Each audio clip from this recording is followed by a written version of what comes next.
આપણે સહસંબંધની થિયરી વિશે અભ્યાસ કરેલો હતો। આજે આપણે સહસંબંધના અભ્યાસની જે ત્રણ રીત હતી, વિકિરણ આકૃતિની રીત, કાર્લ પિયર્સનની ગુણન પ્રઘાતની રીત અને સ્પીયરમેનની ક્રમાંક સહસંબંધાંકની રીત, એમાં પહેલી રીત જે છે વિકિરણ આકૃતિની રીત, એના વિશે આપણે અભ્યાસ કરીશું। કઈ રીતે વિકિરણ આકૃતિ દોરવામાં આવે છે અને એમાં કઈ રીતે આપણે એના ઉપરથી સહસંબંધનો અંદાજ મેળવીએ છીએ। તો આપણે શરૂઆત કરીએ વિદ્યાર્થી મિત્રો સ્વાધ્યાય 2.1 નો પ્રશ્ન નંબર 1। તો અહીંયા આપણને જુદી જુદી વસ્તુઓનો ભાવ આપ્યો છે અને એની સામે વસ્તુનો પુરવઠો આપ્યો છે 1000 એકમોમાં, બરાબર છે। તો એના માટે આપણે પહેલું જે આપેલું આવે છે એને x કહીએ છીએ, આપણે બીજો ચલ છે એને y કહીએ છીએ, બરાબર છે। તો પ્રથમ ચલ જે છે આપણો x, એને આપણે x અક્ષ ઉપર દર્શાવવાનો રહેશે, જે બીજો ચલ છે આપણો y, એને આપણે y અક્ષ પર દર્શાવવાનો રહેશે। તો આપણે પહેલા સૌપ્રથમ આપણે પહેલા બે અક્ષ બનાવી લઈશું, x અક્ષ અને y અક્ષ, બરાબર છે વિદ્યાર્થી મિત્રો। તો આ બે જે અક્ષ આપણે બનાવેલા છે, y અક્ષ, x અક્ષ, ox અને oy, તો હવે આ x અક્ષ ઉપર અને y અક્ષ ઉપર આપણે જરૂરી ચલો દર્શાવીશું, બરાબર છે। આપણા ચલમાં સૌથી નાની રકમ છે 11 અને સૌથી મોટી રકમ છે 17। તો આપણે શરૂઆત ક્યાંથી 11 થી કરી શકીએ છીએ, બરાબર છે। તો આપણે શરૂઆત કરશું, x અક્ષના અવલોકનો છે 11 થી શરૂઆત થઈ છે, તો 11, 12, 13, 14, 15, 16, 17। તો મેક્સિમમ આપણા 17 સુધી જાય છે। આ બધા વચ્ચે 10 એક નું અંતર છે। જ્યારે 0 હશે, આપણે પહેલું જે ઉગમ બિંદુ છે ત્યાંથી આપણો જે પહેલો ચલ છે ત્યાંથી એ વચ્ચેનું અંતર 11 છે। તો આપણા નિયમ મુજબ આપણે આલેખને અહીંથી કાપવો પડે। તો આપણે આ રીતે સામાન્ય જે આપણે બે લીટા કરીને આલેખને આપણે કાપી દેવાનું, બરાબર છે। વધારે આપણે આમાં કોઈ ફેશન કરવા જવાની નથી। તો આવી રીતે આપણે જે છે x અક્ષ ઉપર x ના અવલોકનો દર્શાવી દીધા છે। હવે y અક્ષ ઉપર આપણે y ના અવલોકન દર્શાવશું। તો y માં આપણે જોઈએ કે ભાઈ સૌથી નાનું આપણને દેખાય છે 12 અને સૌથી મોટું આપણને દેખાય છે 53। તો આપણે શરૂઆત કરીએ તો આપણે અહીંયાથી શરૂઆત કરવી હોય તો 5-5 ના અંતર આપણે લઈ શકીએ, બરાબર છે। તો 5-5 ના અંતરથી આપણે લઈ જવાનું રહેશે 55 સુધી, અથવા 10-10 ના અંતરથી લેવું હોય તો તમારે લઈ જવાનું રહેશે 60 સુધી, બરાબર છે। તો આપણે અહીંયા શરૂઆત કરીએ ભાઈ 10-10 ના એકમથી લઈએ, 10, 20, 30, 40, 50 અને 60।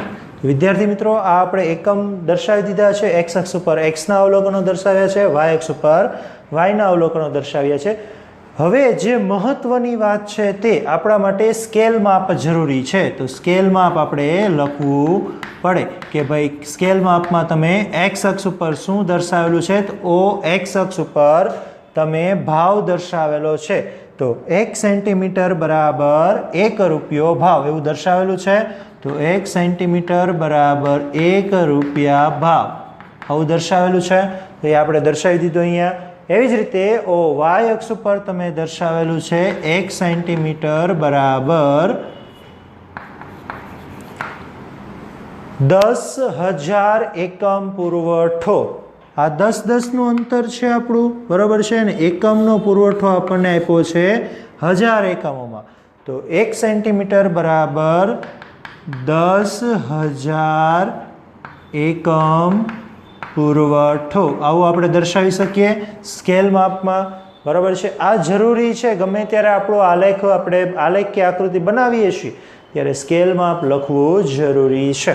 તો હવે આપણે x અને y ના બિંદુઓની જોડ જે છે એને આપણે આલેખ પત્ર પર દર્શાવીશું। તો x માં જે 14 નો એકમ છે, તો 14 આપણે x અક્ષ ઉપર અહીંયા જોઈએ તો છે અને એની સામે આપણું 32 નો એકમ છે। તો 32 એટલે અહીંયા 30 અને 40 ની વચ્ચે, તો 14 અને 32, બરાબર છે। એક્ઝેક્ટ આપણે સમથિંગ જોવા જઈએ તો નજીકથી અહીંયા કિંમત આવશે આપણી, બરાબર છે। તો આપણે અહીંયા લીધું છે x અને y ની જોડયુક્ત બિંદુ આપણે અહીંયા આલેખ પત્ર પર લીધું છે। તો એવી જ રીતે આપણે 16 અને 50 ની વાત કરીએ તો 16 નું જે બિંદુ છે, બરાબર છે, તો 16 ની સામે અહીંયા 50 માં બિંદુ આપણે લેવાનું છે। તો અહીંયા આપણે 16ની સામે અહીંયા 50માં બિંદુ લઈએ છીએ, બરાબર છે. એવી જ રીતે આપણે વાત કરીએ 12, તો 12ની સામે છે 20માં બિંદુ છે, બરાબર છે. તો એ આપણું શું કહેવાશે? મૂળ શ્રેણી બિંદુઓ કહેવાશે આ, બરાબર છે. નેક્સ્ટ આપણે જોઈએ તો 11ની સામે 12નું બિંદુ છે, તો અહીંયા 11 છે ને એની સામે આપણે અહીંયા 12 નજીકનું વેલ્યુ આવશે, બરાબર છે. તો હવે નેક્સ્ટ આપણે જોવા જઈએ તો 15ની સામે 45 છે, તો 15 અને અહીંયા સામે અહીંયા નજીક 50 અને 40ની વચ્ચે 45ની વેલ્યુએશન આવે છે, બરાબર છે. 13ની સામે 30 છે, તો 13 આપણું અહીંયા વચ્ચે આવશે, બરાબર છે. એની સામે 30 એટલે એક્ઝેક્ટ અહીંયા માપ આવે છે, બરાબર છે. અને 17ની સામે આપણું આવશે 53, તો 17 અને એની સામે 53 એટલે 50 થી 60ની વચ્ચે, બરાબર છે વિદ્યાર્થી મિત્રો. તો અહીંયા આપણે જે આ બિંદુઓ લીધા છે એ આપણે જોઈ શકીએ છીએ કે સીધી રેખામાં છે નહીં. જો આ બિંદુઓ આપણા સીધી રેખામાં હોય તો બે ચલ x અને y વચ્ચે કેવો સહસંબંધ કહેવાય? ધન સહસંબંધ, બરાબર. પણ આ બે બિંદુઓ સીધી રેખામાં નથી, તો બે ચલ x અને y વચ્ચે અંશતઃ ધન સહસંબંધ. કઈ રીતે? કારણ કે જો રેખા નીચેથી ઉપર તરફ જાય છે, બિંદુઓ શરૂઆતનું બિંદુ જ્યાં હોય ને ત્યાંથી રેખાની શરૂઆત થાય એવું સમજી લેવાનું. તો શરૂઆતનું બિંદુ નીચેથી છે તો નીચેથી ઉપર તરફ જાય છે, બરાબર છે. તો આ બે ચલ x અને y વચ્ચે કેવો સહસંબંધ કહેવાય? તો કે ભાઈ અંશતઃ ધન સહસંબંધ. તો બે ચલ કયા કયા છે? આપણો ભાવ અને પુરવઠો, બરાબર છે. તો આપણે કહેવાય કે ભાઈ ભાવ અને પુરવઠા વચ્ચે અંશતઃ ધન સહસંબંધ છે તેમ કહી શકાય. આવું આપણે લખી શકીએ આનું અર્થઘટન તરીકે, બરાબર છે. જ્યારે પણ તમને વિકર્ણ આકૃતિની રીત પૂછાય ત્યારે ફરજિયાત તમારે નીચે અર્થઘટન લખવું પડે. તો હવે નેક્સ્ટ આપણે દાખલા નંબર 2ની વાત કરીએ તો દાખલા નંબર 2માં પણ આપણને વિકર્ણ આકૃતિની રીત જ કરવાની કીધી છે. તો આપણે જેવું 11માં પહેલા દાખલામાં કર્યું હતું એવી જ રીતે બીજા દાખલામાં આપણે પહેલા OX અક્ષ અને OY અક્ષની દોરી લઈશું આપણે. OX અક્ષ અને OY અક્ષ, બરાબર છે વિદ્યાર્થી મિત્રો. ચલો OX અક્ષ અને OY અક્ષ આપણો ડ્રો થઈ ગયેલો છે. હવે આપણે x અક્ષની જે કિંમતો છે, x ની કિંમતો એને x અક્ષ ઉપર અને y ની કિંમતોને y અક્ષ ઉપર દર્શાવીશું. તો x ની કિંમતોમાં સૌથી નાની કિંમત છે 5 અને સૌથી મોટી કિંમત છે 11, જ્યારે y ની કિંમતોમાં સૌથી નાની કિંમત છે 8 અને સૌથી મોટી કિંમત છે 13. તો શરૂઆત આપણે કરીશું 5 થી 11 અને 7 થી 13. ચલો x અક્ષ ઉપર દર્શાવીએ. શરૂઆતની નાની કિંમત છે 5, 6, 7, 8, 9, 10 અને 11. તો આવી રીતે હવે આપણે x અક્ષ ઉપર જ્યારે દર્શાવી દીધું છે એવું જ આપણે દર્શાવશું y અક્ષ ઉપર.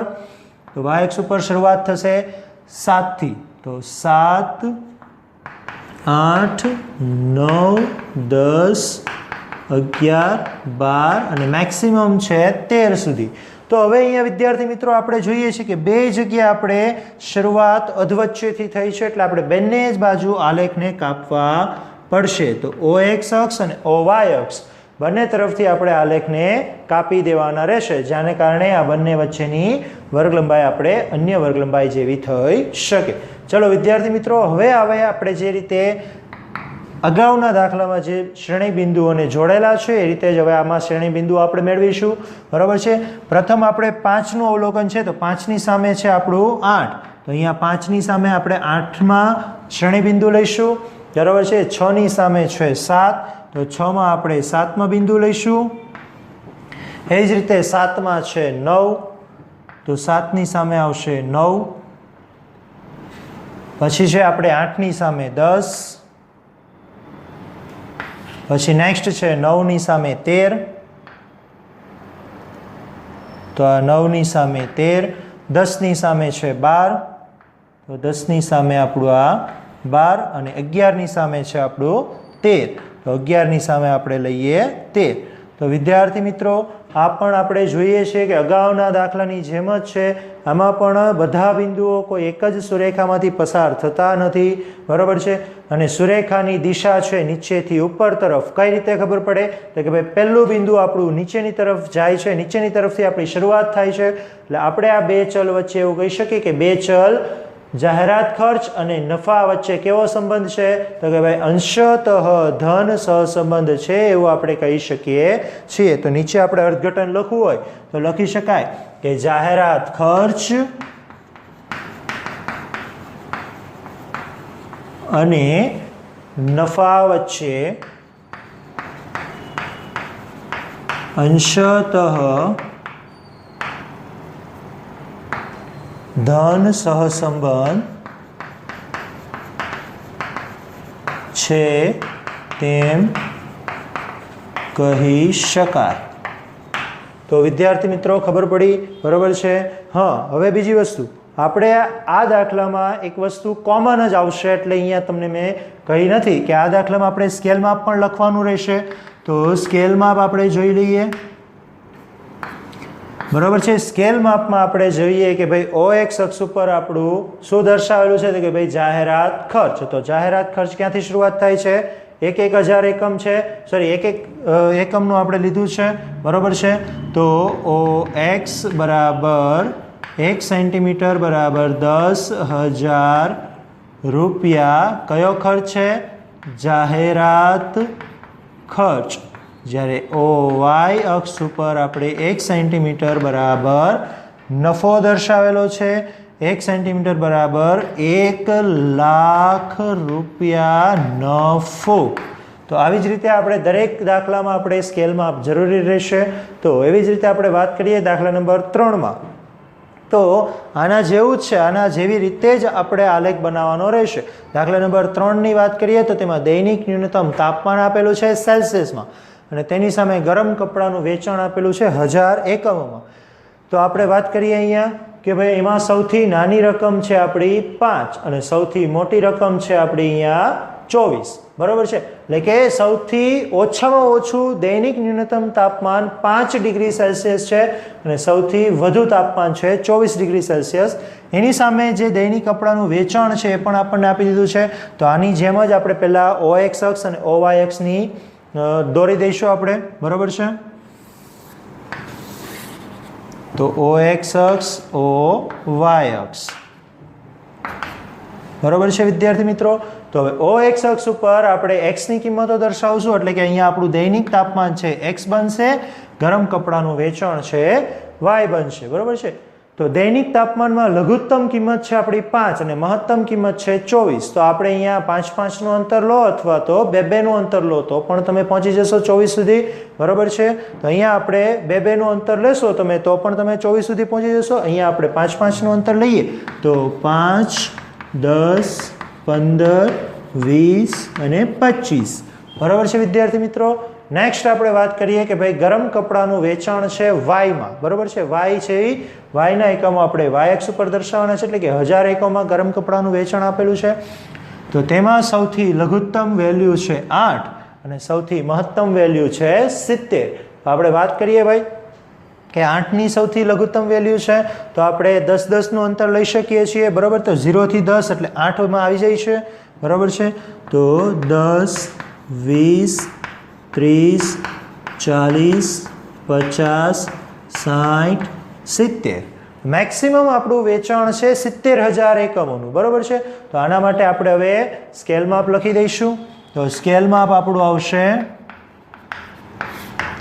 OX અક્ષ બરાબર 1 સેન્ટીમીટર બરાબર 5 ડિગ્રી તાપમાન અથવા તો 5 ડિગ્રી સેલ્સિયસ તાપમાન, બરાબર છે. 5 અંશ સેલ્સિયસ તાપમાન, બરાબર છે.